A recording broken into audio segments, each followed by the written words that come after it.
गए के भूते प्रेत के आ टोला पड़ोसा में हकार देने रहे त सखी चमका है सौसे नगर भेल भूता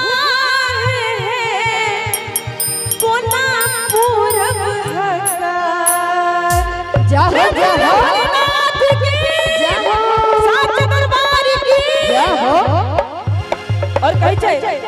भोला बाबा बसहा सवार है सखी मारे लतार भोला बाबा बसहा सवार है सखी मारे लतार सौसे नगर भेल भूतार है कोना पूरब हकार सौसे नगर भेल भूतार है कोना पूरब हकार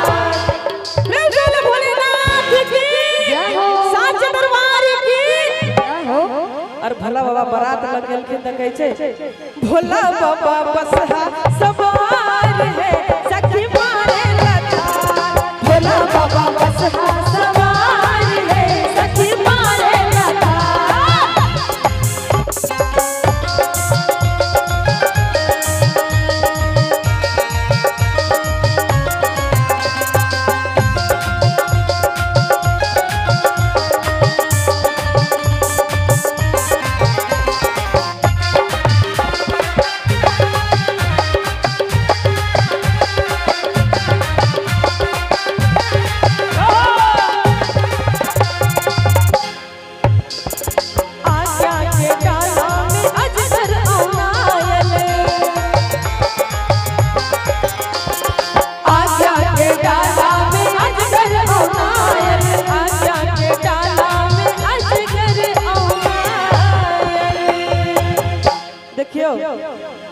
भला बाबा के आज्ञा के डाला में रहते हैं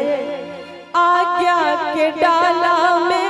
अजगर औनायल बहुमन छोरे फुफकार है हरे हारा के हार जाहो बहुमन छोरे फुफकार है हरे हारा के हार भोलेनाथ की साच दरबार की और ताली के साथ भोला बाबा बस